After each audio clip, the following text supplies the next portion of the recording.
हरि ओम तत्सत श्रीमते रामचंद्राय नमः। ओम नमः परमहंसास्वादित चरण कमल चिन्मकरंदाय भक्तजन मानस निवासाय श्री रामचंद्राय वाञ्छाकल्पतरुभ्यश्च कृपा सिन्धुभ्य एव च पतितानां पावनेभ्यो श्री वैष्णवेभ्यो नमो नमः। यस्वानुभावमखिलश्रुतिसारमेक मध्यात्मदीपमतितितीर्षतां तमोन्धं संसारिणां करुणयाः पुराणगुह्यम् तं व्याससूनुमुपयामि गुरुं मुनीनां। हरिशरणं निखिल हेय प्रत्यनीक अखिल कोटि ब्रह्मांड नायक परात्पर परब्रह्म परमेश्वर भक्तवांछा कल्पतरु भक्तवत्सल शरणागत वत्सल दीन बंधु दया सिंधु पतित पावन अकारण करुणा वरुणालय नंद नंदन श्याम सुंदर की माती कृपा करुणा से हम सभी जीव भगवत कृपा से यथामति यथा समय सत्संग की चर्चा करते हैं। पिछले वाले भाग में हमने यह चर्चा की थी कि भगवान की कथा कहने वालों को बड़ी सावधानी रखनी चाहिए, क्योंकि वस्तुतः भगवान की कथा को कहने वाला कोई सामान्य नहीं है। भगवान की कथा को कोई सामान्य जीव नहीं कह सकता। भगवान की जिस पर कृपा हो वही जीव भगवान की कथा को कह सकता है। भगवान ही वक्ता की वाणी में विराजमान होकर के बोलते हैं। इसलिए महाराज कहा जाता है व्यासाय विष्णु रूपाय व्यास रूपाय विष्णवे।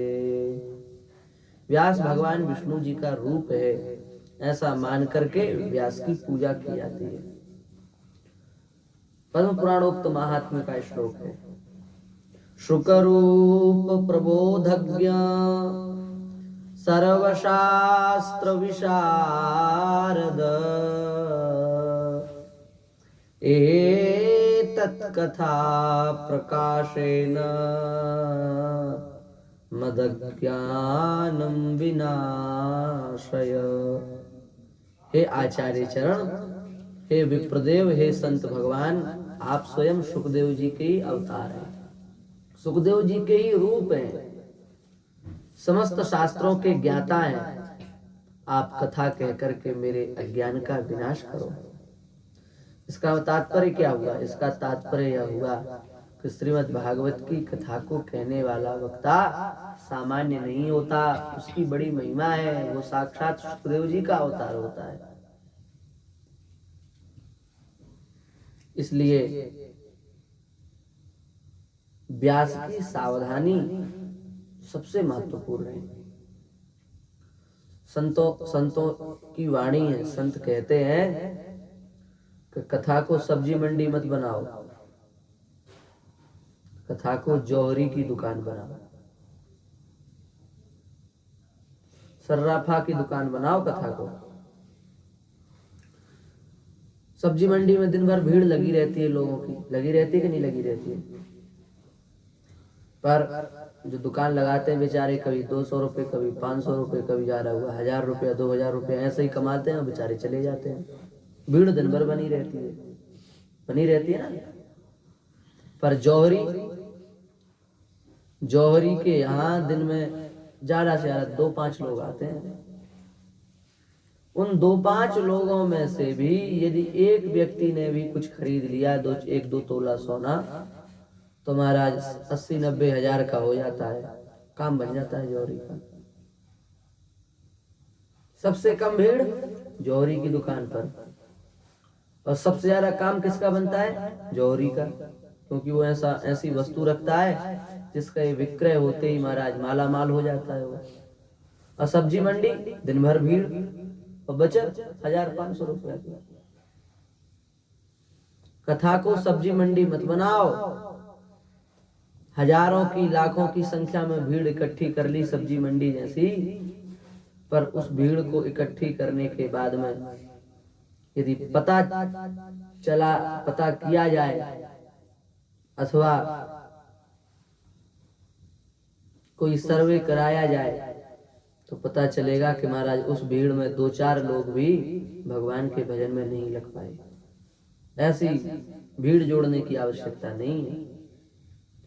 कथा में आपके 10-5 श्रोता ही हो, पर वो 10-5 ऐसे हो कि महाराज उनके द्वारा कही हुई, वक्ता के द्वारा कही हुई वाणी को वे अपने जीवन में धारण करें और उतार करके अपना कल्याण करें। इसका तात्पर्य क्या है? इसका तात्पर्य यह हुआ कि वक्ता को ज्यादा इस बात का विचार नहीं करना चाहिए कि हमारी कथा कितने लोग सुन रहे हैं, हमारी कथा में कितनी भीड़ हो रही है, इसका ज्यादा विचार नहीं करना चाहिए।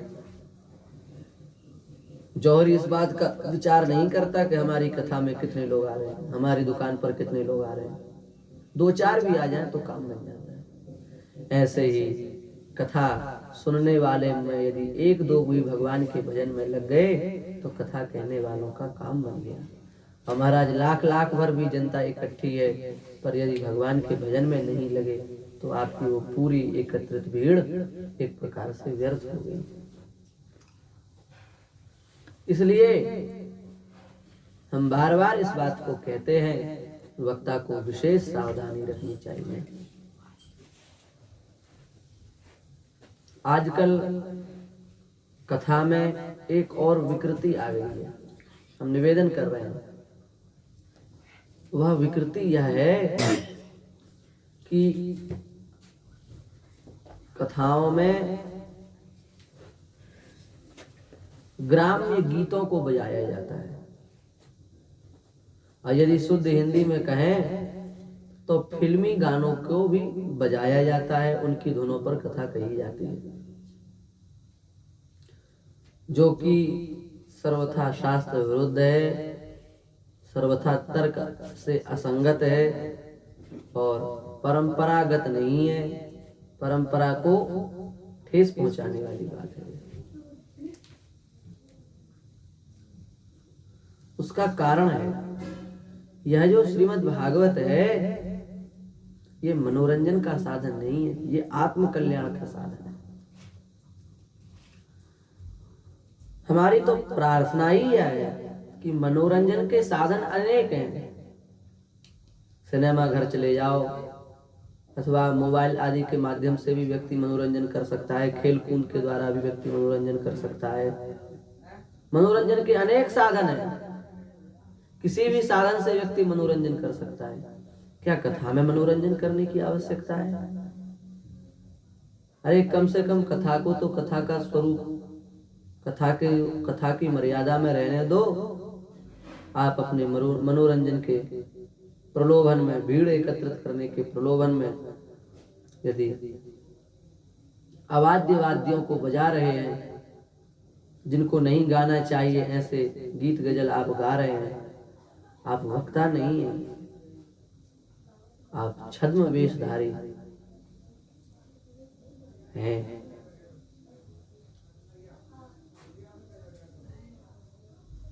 और ऐसे वक्ताओं से सावधान रहना चाहिए। हमारी प्रार्थना है ऐसे वक्ताओं से सावधान रहना चाहिए। हम निंदा नहीं कर रहे हैं, सत्य कह रहे हैं। काल ने में भी एक संत के वेश में ही था, वह भी सत्संग ही कर रहा था, पर उसके सत्संग का लक्ष्य राम जी के चरणों में लगाना नहीं था। उसके सत्संग का लक्ष्य तो कुछ दूसरा ही था।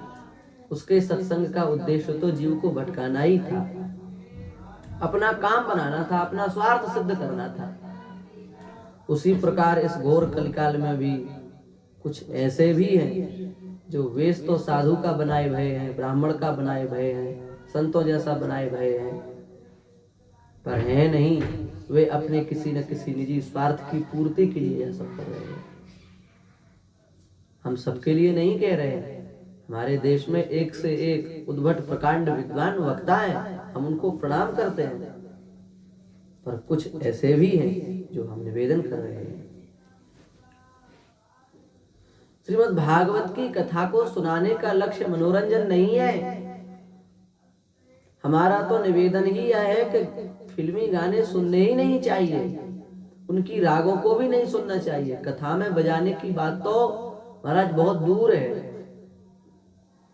श्री दत्तात्रेय भगवान कह रहे हैं, ग्राम्य गीतम न शृणुयात् यतिर्वनचरः क्वचित् शिक्षेत हरिणाद् बद्धान् मृगयोर्गीतमोहितात्। एक हिरणी थी, वो विचरण कर रही थी, तो एक बहेलिया आया, व्याध आया, और उसने विचार किया कि हम इस हिरणी को मार डालें। तो क्या किया जाए? तो उस बहेलिये ने बंशी बजाई। बंसी बजा बजा करके वह गाने लगा। पहले बंसी बजाता, फिर गाता, फिर बंसी बजाता, फिर गाता। अब महाराज इतना बढ़िया उसने गाया कि उसकी वाद्य की ध्वनि को सुन करके जो वह हिरणी थी वो बिल्कुल सन्न रह गई, खड़ी हो गई, और आंख बंद करके दोनों कान खड़े करके वो उस ध्वनि को सुनने लगी। इसका परिणाम क्या हुआ? इसका परिणाम ये हुआ कि जैसे ही वो रुकी, उसका चित्त एकाग्र हुआ कि उस व्याध ने बाण मारा, और बाण मारते ही बेचारी हिरणी मर गई।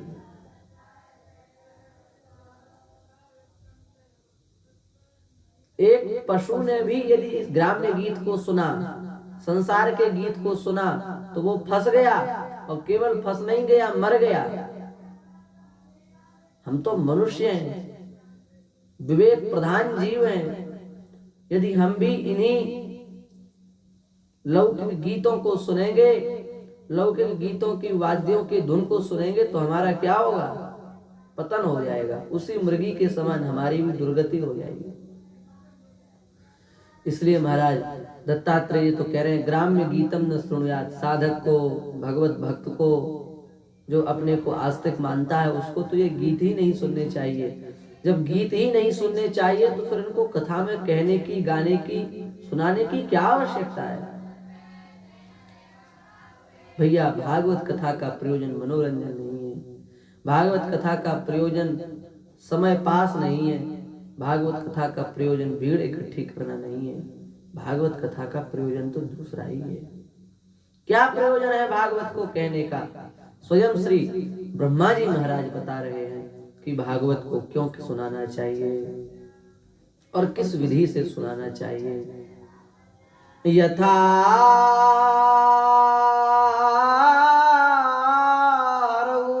भगवती, यथा हरौ भगवती नृणां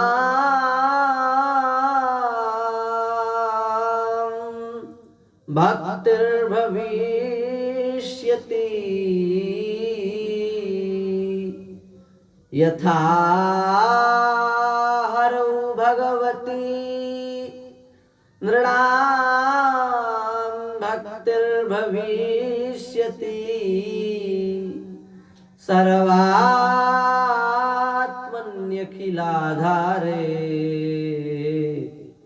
इति संकल्प्य वर्णय। इस जीव की भगवान के चरणों में रति कैसे हो, यह जीव संसार से विमुख होकर के, भोगों से विमुख होकर के, शरीर से विमुख होकर के भगवान की सन्मुख कैसे हो, भगवान के चरणों में कैसे लगे। बस केवल इस लक्ष्य को बना करके वक्ता को कथा कहना चाहिए, तभी उसका कहना सार्थक है, तभी उसके कहने से जीवों का कल्याण होगा। महाराज आजकल इतनी कथाएं हो रही हैं, इतने प्रवचन हो रहे हैं, पर उसका लाभ नहीं दिख रहा है। जीव मुक्त नहीं हो पा रहा है, कल्याण की ओर नहीं बढ़ पा रहा है। हम ये नहीं कह रहे हैं कि कोई नहीं, पर जितनी मात्रा में कथा प्रवचन हो रहे हैं उतनी मात्रा में लाभ नहीं दिख रहा है। क्या कारण है इसका? कहीं ना कहीं हम मिलावट करके बोल रहे हैं, इसलिए उसका परिणाम ठीक सामने नहीं आ रहा है। एक घटना याद आ रही। एक संत थे, एक ब्राह्मण थे, वे बड़ी बढ़िया कथा सुनाने एक राजा के यहाँ जाते थे। राजपुरोहित थे तो रोज जाते थे। कई वर्ष उनको व्यतीत हो गए सुनाते सुनाते। एक दिन राजा ने कहा कि पंडित जी, आप प्रतिदिन आकर के कथा सुनाते हैं, सत्संग सुनाते हैं, पर न तो मेरा शरीर संसार से मोह छूट रहा है, न मुझे कोई वैराग्य हो रहा है, न मुझे कोई अनुभव हो रहा है। इसका क्या कारण है?